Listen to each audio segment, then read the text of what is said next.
What up, Shannon? How are you? Good. How you doing, Elliot? I'm good, man. Bro, you better blow up after this because, man, dealing with you and your publicist and email after email.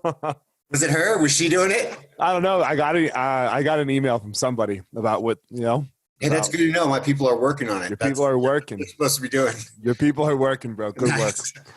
work. So, man, we got a lot to talk about. Yeah. But first, let's start out with our current situation. And You're going to talk to me about COVID, Elliot? no, I was going to talk to you about marriage. Okay, sweet. Let's do it. Yeah, COVID, homie. What are your thoughts? My thoughts are that it's really more frustration, to be honest. And the frustration is that we're this far into it, and I feel like we don't have great data. And really what I want is like really good data to say, hey, look, what's the prevalence of this? What's the mortality of which? What's the R naught? All these numbers that we've been talking about like ad nauseum for, 2 months now. I would wish that we just had more solid data. So, when we talk about those models and everything, the models aren't the problem, right? It's the inputs to the models that are the problem. The models are pretty sound to give you some good info, but you just have to put the right data in there, and we don't have that necessarily. Right.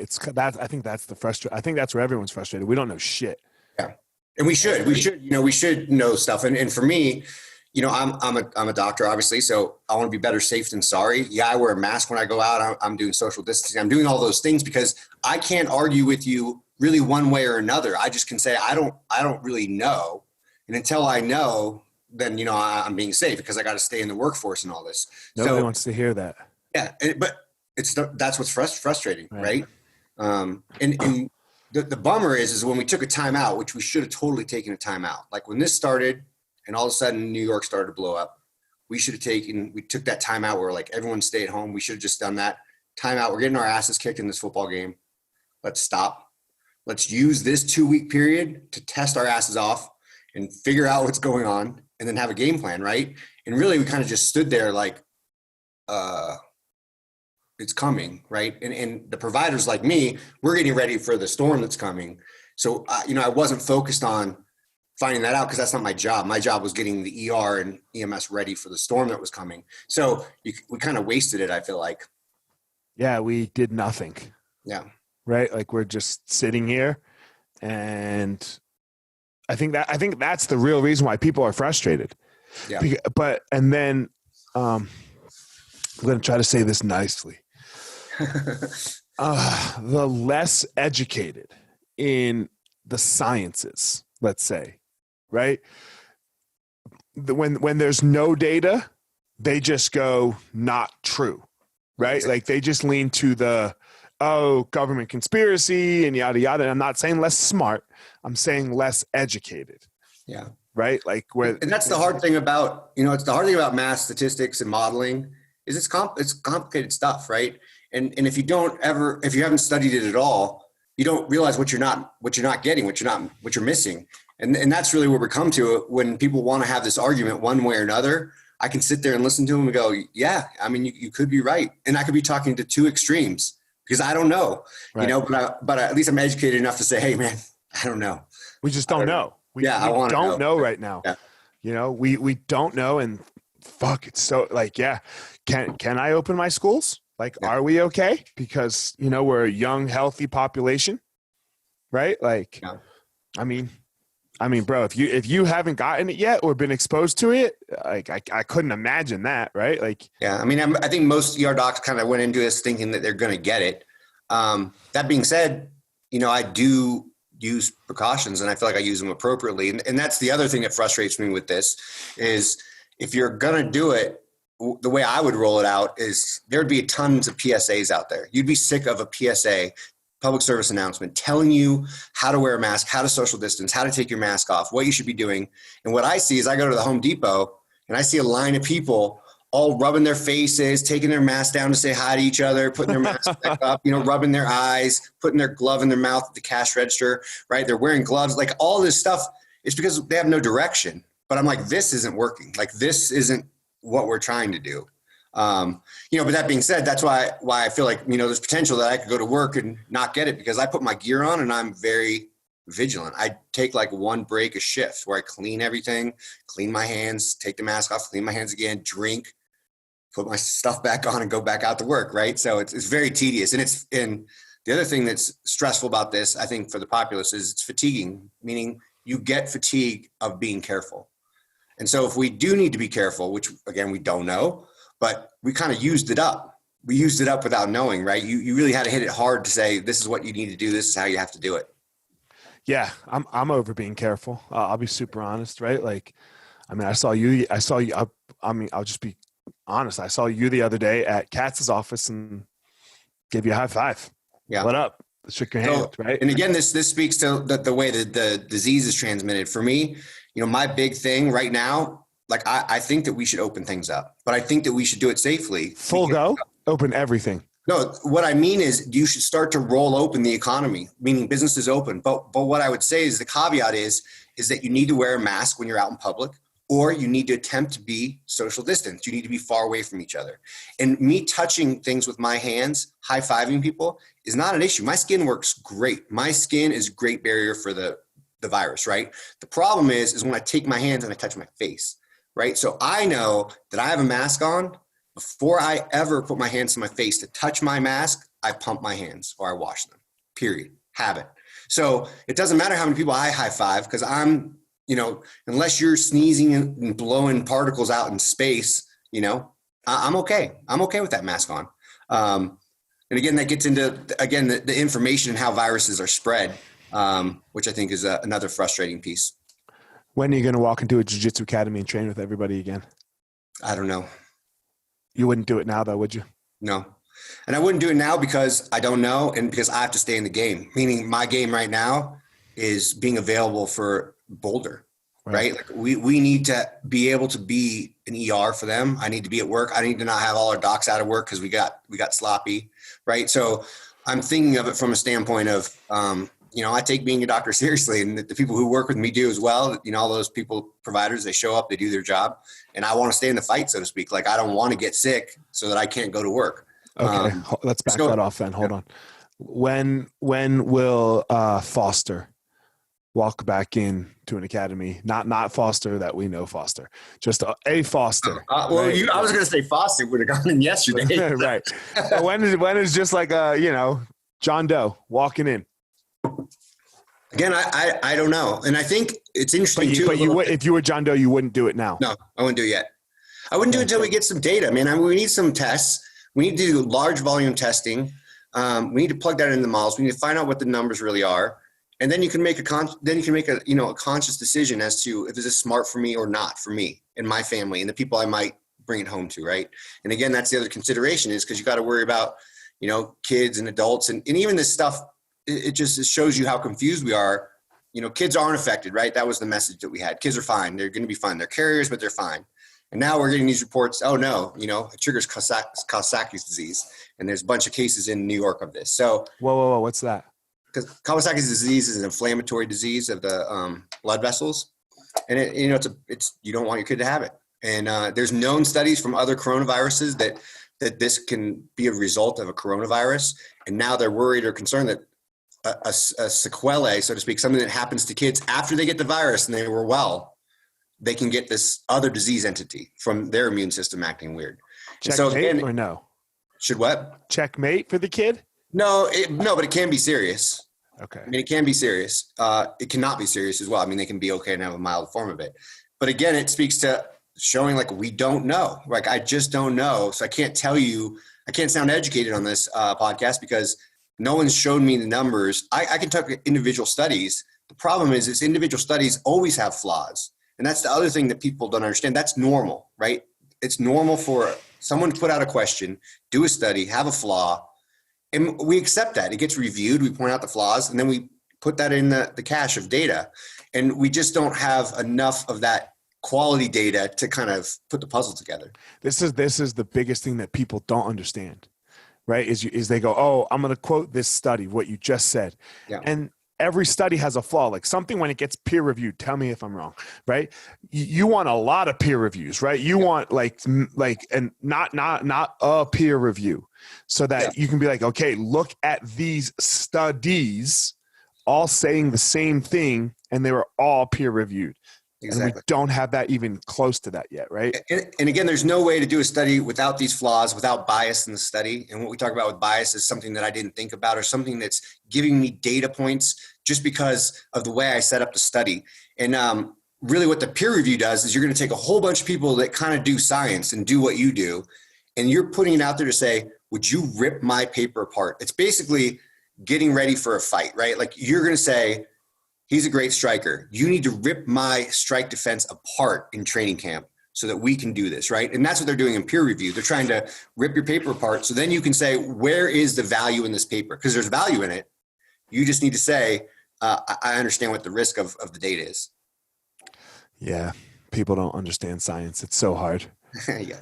You know, that I think, and it's so hard. And I don't. I think I would say I understand the concept of science. Like I don't know how to do any of the shit we're talking about, right? But what I understand, I would say, is that we just don't fucking know right now. So stop trying to guess. No. You know, like stop trying to guess. Like we do not know. I mean, I think I've told you this before. You're a math major, right? I think that, you know, our math's kind of all wrong that we teach in school, in high school, and in college for non-scientists. The majority of people, what they need some really solid foundation in statistics. Like in what numbers mean when someone is trying to get you to do something, right? And I say this because you can manipulate an audience by the numbers so easily with statistics, right? And so you really need to be able to look at it and say, how are they trying to manipulate me right now? Like, you know, if I even tell you, I go, Elliot, man, you could catch COVID. You could catch COVID and die. You have a 1 in 1,000 chance of dying, say in COVID, right? If I say you drink a bottle of wine and you have a 100% increased risk of catching COVID if you do that, that means that you went to 2 in 1,000, right? So it doesn't necessarily mean, or even let's put it at 1 in 100,000. And now we say 2 in 100,000. And I can scare you with that number. I can be like 100% increase in your likelihood to die. And you're like, yeah, but it's 2 in 100,000 or 1 million. It doesn't matter. I 100% increase the risk, right? So I just had a very similar thing with me personally, not with COVID. I think I told you about this. I had a heart scan, right? Yeah. You know, I had a heart scan and my plaque number was 1, right? Which is fine, you know, totally fine. I think what's the number that you start to worry at? Oh, I don't do that preventative health, but it's way above that. It's way above 1. Yeah. And then I had it again this year and it went up to 2 or like 2.2. Yeah. And so I'm nowhere near the number. Increase. Right. But I had 120% increase, yeah. You know? So like, it was like, God. And so Todd said he was just going back and forth. He's like, fuck. He's like, because they say if you have 100% increase, you have to go on something, you know, but you're like so far below the number of danger. Well, you know what I would tell you, you know what that speaks to? And this is, I could get into argument with other doctors about this, but you know, there's a real risk to doing the test early, meaning you need to have some risk that makes me want to do that test. And the reason why is because we get into the problem that we're talking about. Right. You take a young, healthy person and you do this test and their number doubles over a year, but they're still a young, healthy person, right? So they don't need the test now or a year ago or for 5 more years. They need it when they turn 50 or 45 or whatever it is, right? So that's the other risk in this stuff, is that you can kind of follow these rules, but the rules were made for the ideal population of the test, which is a little bit older population of patients that are at risk for heart disease, all that stuff. Right. Well, anyway, fuck. All right, let's talk about your book. All right. Fragile. God Fragile. Damn, bro. Oh, God, that first chapter. Yeah, it's rough. That first chapter. And nothing and then I called you and nothing else has been close to as rough. Okay. Well, some people find the other, the ICU story a little rough. Depends on your place, I think, in life, you know, like kids, right. Kids age, you know. So I have kids. So the first chapter is, I mean, it's exactly what the book is talking about. Like the title of the book, you walk in or I walk into your book and it's the story of a 3-year-old who doesn't make it, you know? And how often does that happen for you? It happens, and it's funny because there's a chapter in my book where I talk about this. I talk about people saying like, "Oh, have you seen someone die?" Like, well, Yeah. several times. Like we're in the ER, so you can imagine like we see bad stuff, and really that's where this book came from. This book came from me first trying to cope with the fact that I'm this young dude who thinks I am a smart guy because I went to medical school and I'm ready to be, a superhero. And I talk about it. I'm ready to come out and be the TV show, right? I'm going to be Grey's Anatomy and walk into the room and it's going to be great. And the reality of it is that you have a lot of strikeouts when you're an ER doctor. And those strikeouts take a toll, right? Because it's not for free that you see a 3-year-old die, especially when you have kids. And so when you have to deal with that, when you have to deal with the mother and you have to deal with your own self, going home after that, that's where this book came from. It came from me saying like, holy shit. When like, did you write this book again? Like when yeah. Oh, I've been writing it for about 8 or 9 years, probably, to be honest. So, right. So I guess that's why I was asking. So this was before, can we talk about the Surveyor story? Because that was, there was talk about like to go along with your ER doctor. Yeah. Right. I think that you had your own kid. And I'll go into that, but I think to give people a backdrop on Fragile. So, when you're listening to this isn't a book, and I hope it's not a book when you read it. This isn't a book of like, hey, these are ER short stories. That's not the purpose of this book. The purpose of this book is that, for everybody, and it's so relevant right now in a pandemic, right? 3 months ago, I could say, hey, life is fragile. You get a car accident at any moment. You can have a heart attack. You can suddenly, drop down dead from a stroke. All these things can happen. Your world is turned upside down from where you thought it was. But now we jump forward to this pandemic, and it's not me talking to you about this, and it's not us talking about people in the United States. It's the whole freaking world had their head turned upside down, right? World as we know it is changed, right? Life's fragile because all of a sudden all this stuff is different. And over the course of that 8 years when I'm writing, I didn't set out to write fragile. I set out to cope with a 3-year-old dying, by writing a story down. But what I found is that, it definitely can pull you in, and I know you deal with anxiety and depression and stuff. And I definitely dealt with that stuff in med school and residency to the point I almost was like, I don't want to do this job. Like I'm going to finish because I'm not quitting, but I don't want to really be a doctor at this point. And it's because seeing that stuff, it can really pull you in. That emotion can pull you in. And if people have ever felt that depression, it's like a black hole. That's how I describe it. It like sucks everything from you where you're just almost like not able to function, right? Because you're right there. But if you can end up not getting totally sucked in and not getting ruined, man, that has opened everything up for me. Like I am in a much better, stronger place now, really because I wrote this. It's like it was like a therapy session, right? And so the life is fragile, but the book's about resiliency from that moment, from seeing these things. How does that change me? How, when I wake up in the morning, do I feel different every day? It's all about opening that up. And obviously, I'd written most of this book when the survey of my daughter's stuff happened. So, the emotion that I put into here when you said, damn, dude, I read that first chapter, like it's that hard for me to write it. Like I can't almost even read it today. Like when I'm doing my Audible book, I have to stop. Like I have to stop in the middle of the chapter because I get choked up because it's bringing those emotions home, of what we're talking about. How do you deal with it?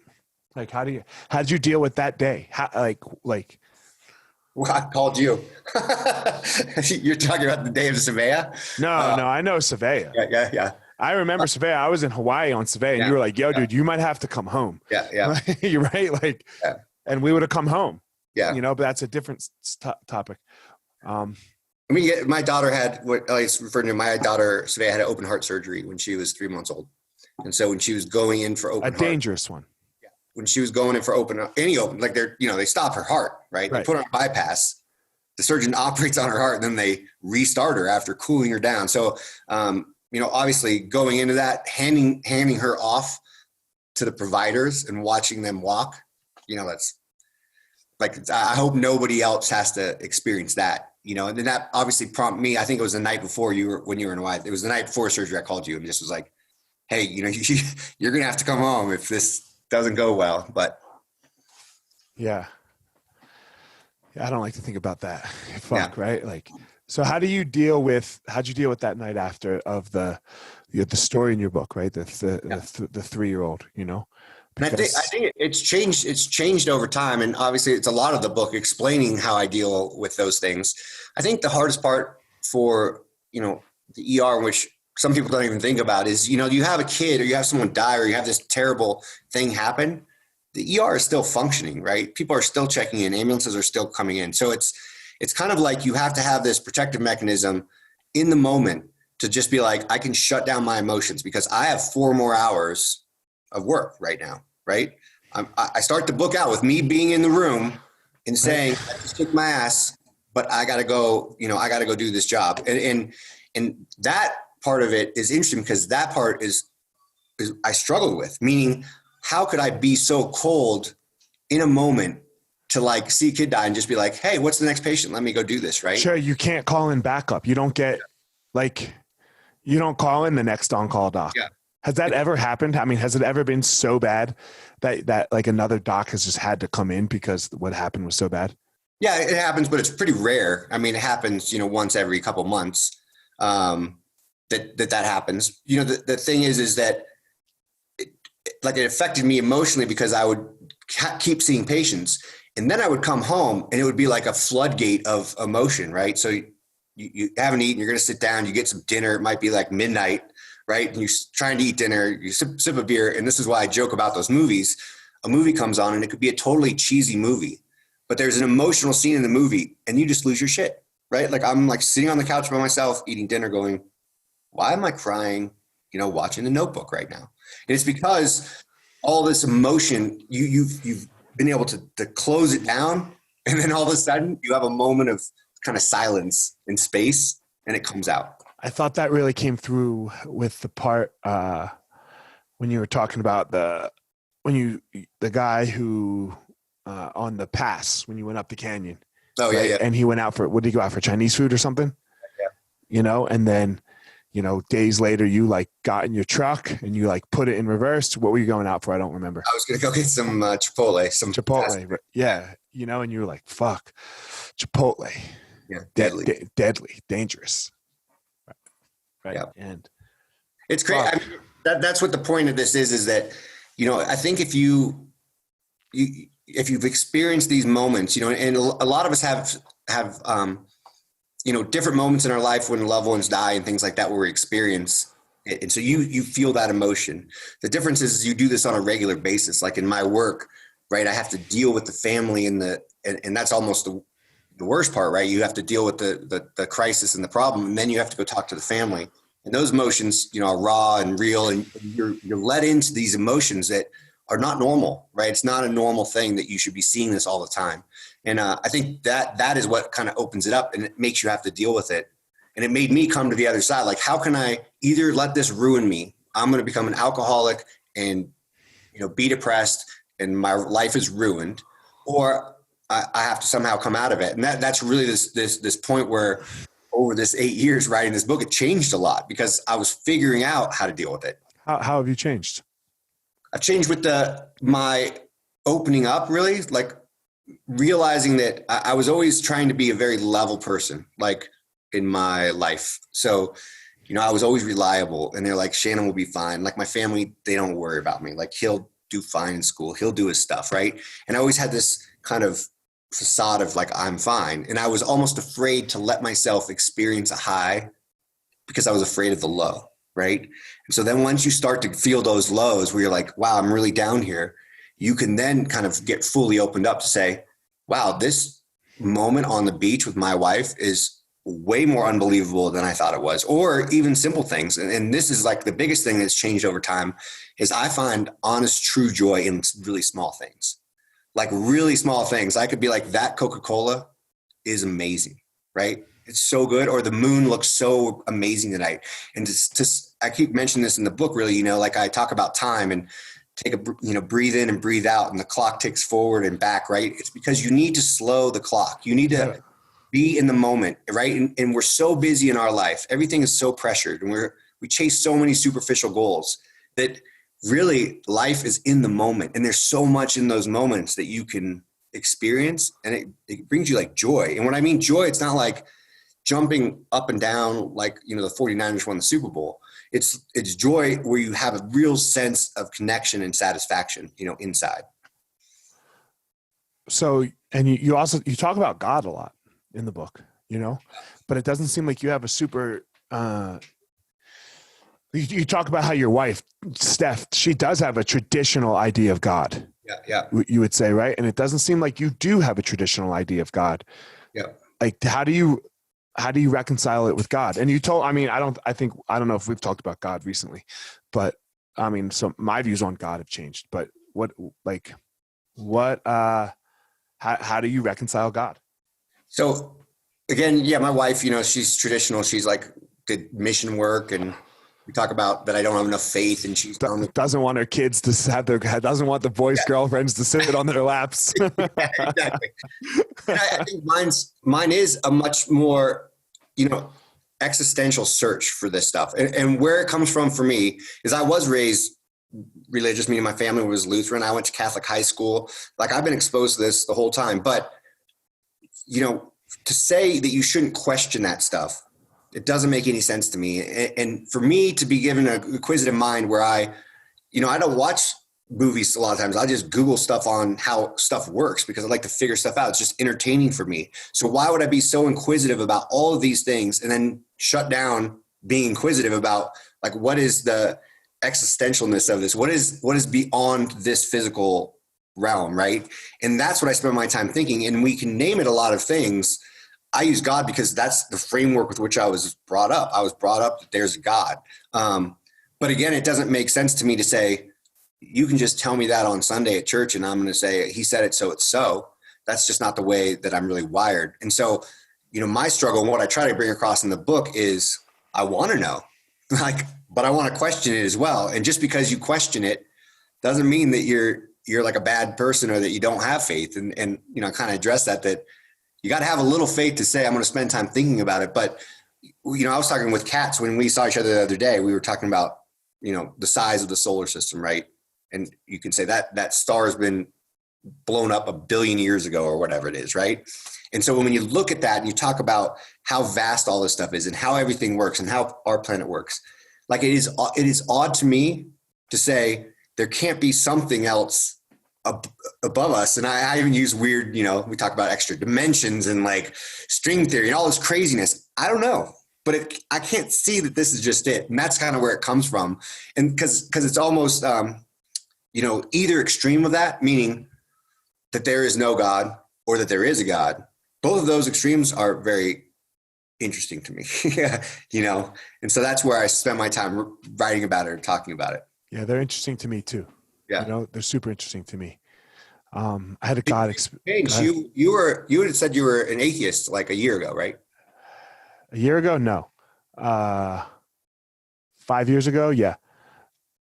I'm still pretty atheistic to all of the religions, I would say, that we have been introduced to. Right? I would still say I'm very atheistic to that. I don't believe in, just the Western one. Yeah. I don't think Jesus died and came back to life. I think he existed and he fucking died, I think that's the key though, too, for me is that, there's human stuff put into all this, all the stuff that we talk about. And religion is ritual, right? Mm-hmm. It's like a way to try to express what we just don't understand. And so again, for me, separating out the ritual from thought process is really what's key. Look, I had one the other day, man. I told you my best friend from childhood passed away, right? I was getting a massage, and did I tell you this whole story already or no? You told me briefly. So I was getting a massage, right? And she was rubbing, like, I hold like all of my tension and stress is like from like the base of my neck to like my mid back, so she's rubbing my mid back, my upper back, I'm sorry. And bro, it was fucking painful, like painful to the point where I was like, oh God, I might need her to stop, and I like a hard massage. But right before I was about to tell her to stop, like the pain turned into intense nausea, like intense nausea. Again, I was like, oh my God, I might vomit. I might have to go to the toilet. And the second the nausea passed, I was 10 to 12, and I was just sitting on my buddy's couch. It was the two of us, and we were just hanging out. And it wasn't a memory. Like, it was not a fucking memory. It wasn't like, oh yeah, I remember that time. You know, it was just the two of us hanging out right there for like 30 seconds. We didn't say a word to each other. We didn't even look at each other. Yeah. Like, I was just back there hanging out with him, and we were together. So Yeah. I can't explain that, you know? Yeah. I mean, I actually have a couple little stories like that in Fragile, you know, like the one with the advisor telling us Yeah. it's not like a memory thing. Like you said, Yeah. it's the sense that you're feeling it. You know, remember I told you when I was having such bad tension in my neck and my masseuse was like working on me. He said, hey, can I ask you some questions about this? You can't look left. And he said, how did you hurt yourself? And I was like, I was warming up. And he's like, let me get this straight. You're a black belt in jiu-jitsu. You were just warming up with a barbell and you all of a sudden can't look to the left. Right. And I was like, yeah. And he said, when did it start? And I said, it started right when my daughter was born, like a week before my daughter was born. And he's like, was there anything stressful with that? And I was like, no, I mean, it was fine, delivery. I go, but she didn't end up having open heart surgery. And he stopped and he's like, which way can't you look? And I was like, I can't look to the left. And he's like, well, that's obviously what I'm feeling here. You're afraid to even look at the heart because you knew that your daughter had this problem. And I sound crazy, when I'm saying this on a podcast. Like when I tell the story, I'm like, yeah, it's a crazy story. But after he did that, the next week, she was like 3 when he was working. And I can like move my neck right after like talking about this. And it was so weird. It always, again, I would say that's total voodoo. That's crazy. But I have to observe stuff. I have to observe when it happens. I'm like, it happens, Right. No, I hear you. I was sitting on the fucking couch. I was 12 years old or however old I was. Right. Like, I don't know what to tell you. Yeah. It's crazy. Like, it's crazy. So like, I guess my stance on all of this has moved, from there's no, like, I don't know if it's moved or not. I definitely have more space for God in my life. I'm not getting down with, he's my savior or anything's here to save me. So, I mean, you've had to comfort a lot of people in your day, probably. Yeah. I mean, I think that again, what it does for me, is I try to read what people need, obviously. Right. Because everyone copes with it differently and everyone frames it differently. And so, if someone wants, if they're clearly religious and they're praying, they have the rosary beads out, right? That's the route I'm going. Doing it, yeah. And so I think it just depends on kind of what you're sensing in the moment. And I think what's changed for me too is it's really hard because when the ER is busy, right, I have to go in there and give that person this news and I have to make them feel like I'm there for them, right? But I'm actually listening, right? You hear the overhead pages all the time, right? It's like, trauma, 5 minutes, room 5, like, so I'm still kind of there, but not. And it's really, I think, difficult. And it's something you have to learn to say, I need to give them what they need right now. But I am still at work, and it is a struggle. It's a hard piece of it. I did learn something, changing the topic. We'll come back to a little more. I did learn something about, I didn't know you went to Columbia. Yeah, I went to Columbia. Yeah. I thought you went to Stanford. I did. So I went to Stanford for residency. Yeah. For residency. Yeah. So I didn't, I was like, God, I flunked out of the Air Force. Yeah. I was like, that sucked. I thought you were going to tell another story about how like something happened at Columbia. Yeah. But then I put it together. So, so you talked about your struggles a little bit, right? Was that at Columbia or was that at Stanford? It started at Columbia. It started at Columbia. Okay. Yeah. Started at Columbia. And I remember going into, a couple things happened. I went into the free therapy sessions, and I took the little test, right? And the guy takes the test and he said, wow, you look, you're depressed. So come back to my therapy. And this was towards the end of my Columbia.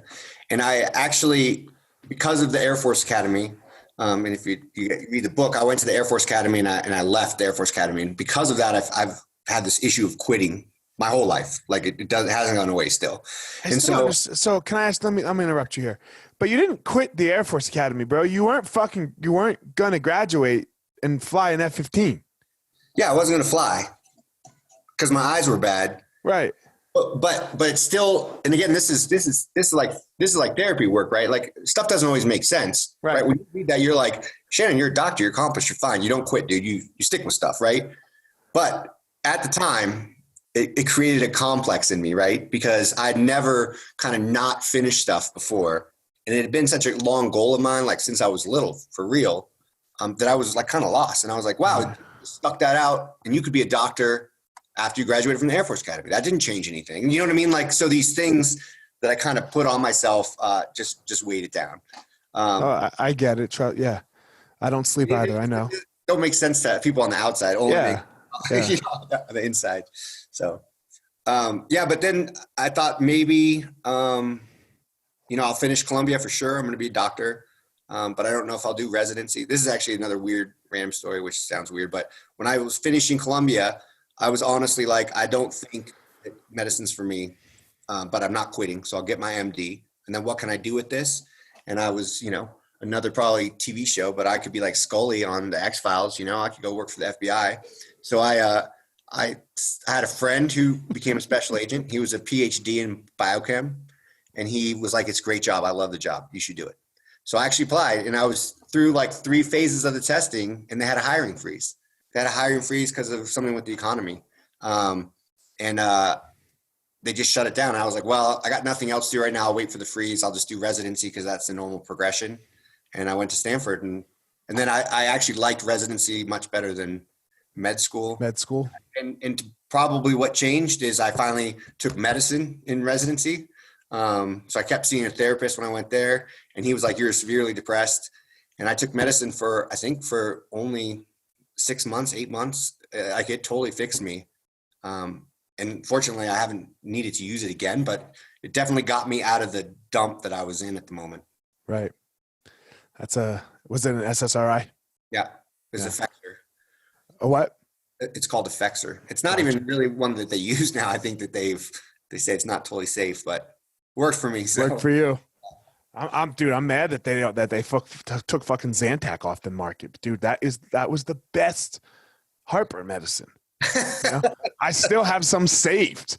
Like I have a stash of Zantac. If my heartburn gets really bad, I'm like, fuck it, man. I took this shit for years. One more pill ain't giving me cancer. Yeah. I hear you. How did you get through the dark time? Like, was the dark time of your mind, like for me, COVID ain't that bad, homie, because my mind is not dark. I think I saw an ad on TV not that long ago for like an SSRI medicine. And it was the ad has the person holding the face in front of their face. Yeah, I've seen this one. Okay. And that like really hit home for me though, because I was very good, at faking it on the outside. Right. So I could go to work. Like I would go to, I was in med school, in residency. I would go to work, but I remember like getting on the train or getting home, and you would just be like, I don't want to talk to anybody. I want to cry. I'm going to shut my door. And so I think probably in part the fact that I had that structure of having to go to work at least every day probably kept me going because it gave me some structure in the day to kind of put my stuff together, and then ultimately it was seeing the therapist and getting on the medicine that, that turned it for me. Right. Fuck. I always wonder a question that like I ask myself a lot, like, so like, you say you're able to go to work, and that guy, what if it was 20% worse? Yeah. Could you have gone to work? No, I know. Well, this brings us back. I'm not going to belabor the God point, but people always say like God doesn't give you anything you can't handle. And my quick response is what, Elliot? What about people who commit suicide? People commit suicide. Yeah. Like that doesn't make sense, right? That is not true. Yeah. I think that if it was worse, I just think I'm lucky that it wasn't worse. Yeah. Like I say that I'm the luckiest person that I know. And sometimes people think it's because, we have successful schools or that is not why, that is not why. It's because I can actually handle so far to this point, all the struggle. Yeah. Like I can handle my mind because my mind can go so dark. But that's what Fragile is about really, right? It's right. It's about That's why I use that black hole analogy, because I feel like what you just said, if it was 1% worse, like I felt like I was on the event horizon. I was right there, right? If I step off, I'm in the black hole. Like you're not coming out of a black hole, right? It's going to suck every photon in there, right? And this happens to people though. It's not like it doesn't fucking happen. No, right. So, but if you were there, if you're on that event horizon and you didn't get sucked in and you come back out, it's like, holy smokes, man. The world's opened up to me, exactly what you just said, that it's hard for me to have a bad day. It's hard because I'm like, it's just fragile, man. This is just part of life. Bad things happen. And I'm not, again, be very clear when you're listening to this. I am lucky. There are bad things that happen to people that I don't expect that they would ever recover from, or should, or I would have if it happened to me, right? So I'm not telling, this isn't a book like, well, suck it up and, get motivated and do your thing. You're not fucking pick them up pick yourself up by your bootstraps. I mean, I am for me. To a point for you. Yeah. Right. But again, I say that in the book, like sometimes just really shitty things happen and you can't explain it, right? I can't make it sound good and give you some, oh, here's your aha moment for the book because this mom's kid just died. Like, no, I can't talk about that. I'm afraid to talk to her. I'm afraid to put myself in that space, even think about it. Right. And so I think that, do you know who she is? Do I know who she is? Yeah. Do you still know? I mean, could you talk to her now if you wanted to? No, I don't know her name. No. Okay. It's unfortunate because it's not just her, the stories in the book, it's a culmination of a lot of, different patients, right? Like unfortunately, I've seen more than one kid die, right? We've seen multiple kids die and you've seen multiple things happen that you don't expect to have happen. And you see patients that you think are fine and they're not, all these things just, culminate on itself. I remember the kid for you, the other kid's story for you a couple of years ago that he fell in the puddle of water. No. Yeah, I remember that being very difficult for you. Yeah. I didn't all the way finish the book, I read most of it, I want to say so far. I will finish it. I gotta know, does the guy in the car accident on the canyon, does he make it or no? He does make it. Yeah. He does. All right, good. Fuck yeah. I'm struggling, that's good. I knew he made it, but then I know he was in the ICU for a while in critical, right? So someone got mad at me on a review because, I tell a story of ER doc getting shot. Yeah. Right? My partners get shot, and I take care of them. And so I tell this story of how that transpires. And you put his name in the book. Yeah, because so with HIPAA is like our protection of patient privacy.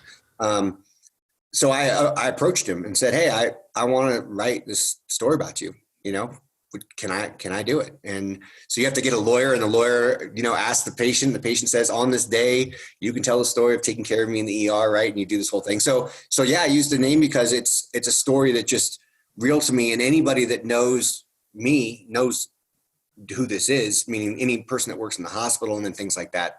So, yeah, we just went with it. We were like, it is what it is. It was good. It was better with his name.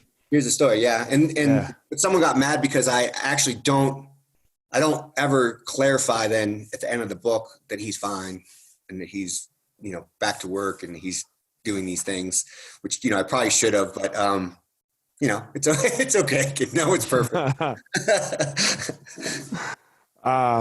It was so much better. It was a better story. I don't know how you would, that story would have had to completely go out if it wasn't his name, because the whole part of the confusion, if he's the patient or if he's the shooter or what, it went so well. Yeah.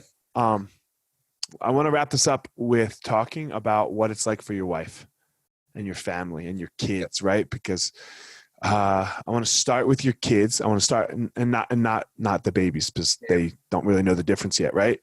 But like T and Soren, who have grown up, right? And like how you deal with them, because like, God, man, like Savea probably doesn't know when somebody dies in the ER. Yeah. Right. Yeah. Like you come home, somebody dies in the ER, your daddy, she can probably barely tell you're having a bad day, but she's going to get to an age where she is going to be able to tell. How do you deal with the kids?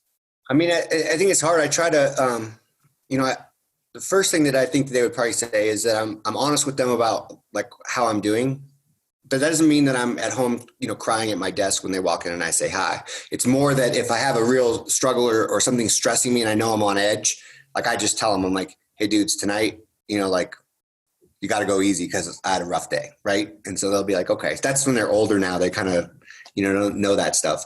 I think that both of them would probably say that they don't want to be a doctor. and the reason for that is I think that they see a little bit of the struggle that goes on after you get off shift, that it does affect you, that it is demanding, that you do have to, keep working at it. It's time consuming, all these things that, everyone knows kind of about doctors, that, they work a lot and they do all this stuff. They would probably say, yeah, that might not be for me. I'd rather have some more, video game time. But that's not to say that they're great boys and, they're great boys, right? They're smart. They do well in school. Super good. I think they don't want the baggage of it. And how about Steph? What's it like for her? I mean, I think it's really tough on the spouse of people that do that. And Steph, people should know she's a firefighter. She's paramedic.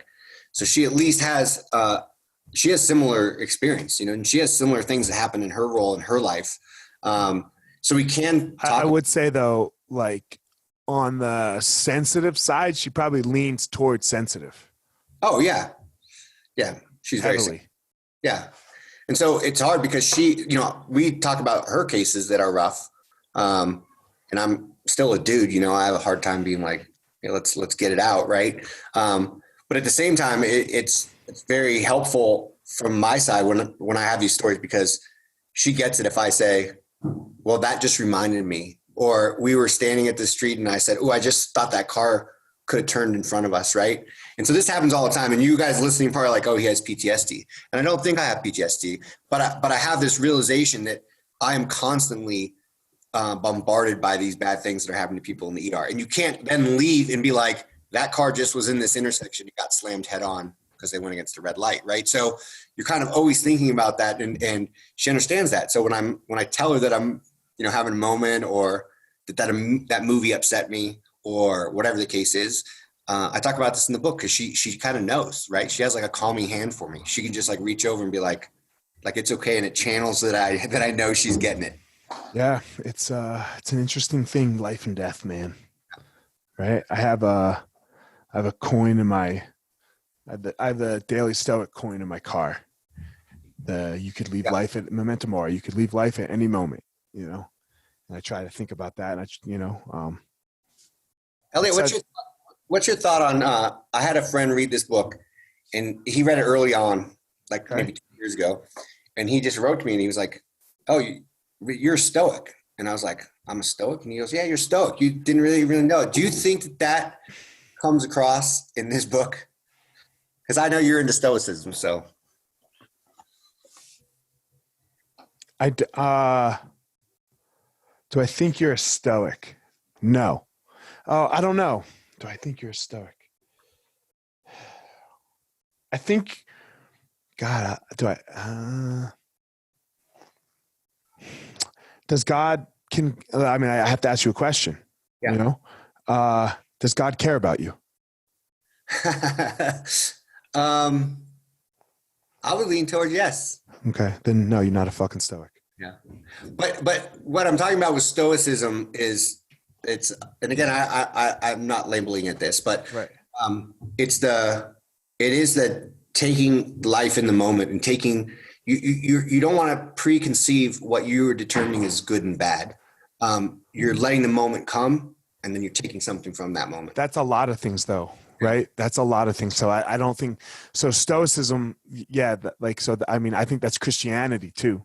And I think that's Judaism, and I think that's Islam, and I think that's Buddhism, and I think that's Taoism. Like I'm pretty sure that's all of them, because I'm landing on the place where I think they're all very similar. But I would say the big thing with Stoicism is the gods don't care about us. Yeah. Like that's a defining thing in Stoicism, where you take what you have in the moment, and it's not necessarily this lesson from God, right? Yeah. Where like he will, but I don't know, because you don't believe that God gives you everything that you can handle, because people kill themselves. But and this is what so then how does he care about you? Well, so this is where it comes to, this is where I was getting into the ridiculousness of thinking about it and doing a thought problem with this stuff. Right. Which is what we're doing. Now, right. You find out where you start to stumble and where it falls apart a little bit. But again, going to every time that I read something current, this is my current state. So it changes over time, but that's why I think that's fucking good. Yeah. So, I like that, Shannon. It's good. It's supposed to change over time with evidence. Yeah.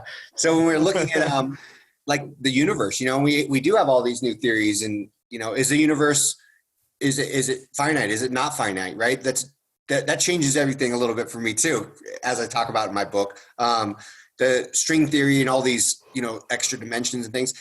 What it shapes me as is that I feel like I have no perspective as to my space in this world, in the universe, and whatever you want to call it. Like, I just don't have a grasp on what that means. So my view is so limited that, again, making a decision as to whether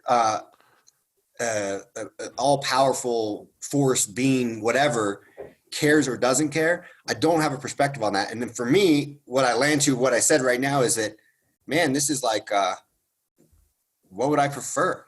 What would I prefer? That's fuck. I always prefer that he does. Yeah. So, but again, because I don't have an answer, I'm kind of like, well, I can choose this one or this one. This one sits a little bit better with me. I'm going to go with that until I have more info. Well, because it feels better. Like, it definitely feels better. Like yeah. There's no way that it doesn't feel good to be like, oh man, the power of the fucking universe doesn't give a flying fuck about me, right? That's like, you're going to walk upstairs and Steph's going to be banging some other dude and just wave at you and be like, hi, right? Like, I'll be like, change my Elliot. I changed my mind. Right? That's going to fucking suck. Right. So, of course it feels better to feel that way. Yeah. But do you really think that? Yeah.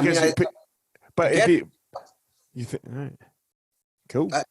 Yeah. I think, again, I can stand on either side of that argument and say the exact same thing. Sure. Yeah. So it's fluid. Yeah. It's fluid depending on the day. Yeah. I mean, it's craziness. I would like an answer, but I don't. It's, as I said in the book, we're not getting it. It's a fucking philosophy problem, and I don't like philosophy problems. So yeah. What you said, you took one course or something? Yeah, one course in philosophy. Yeah. All right. Where can everyone get the book, Shan? You can get it really anywhere. Barnes & Noble, Amazon.com. It's in paperback. Here's like a pre-release version of it, but this is what you get from Amazon. It's in the Kindle. It's going to be on Audible in probably a month. Yeah. Go off my website, drshannonsovndal.com. You have a podcast too, right? Yeah. Match on a Fire, Medicine and More. We go into medicine, but then we go into more. We go into like some of the stuff that I'm talking about, the stuff that doctors experience and first responders experience. We talk about that stuff as well. Word. All right, man. Thanks for coming on. Thanks for having me, man. It's fun. Yeah, man. Guys, as always, we all have a unique power. Every single one of us, Shannon's and mine, and your mom's and your dad's. Go out there and find your power. Don't let them influence you. Don't let me influence you. Don't let Shannon influence you, unless the influence is to figure out what is your unique power and go out there and discover it in the world.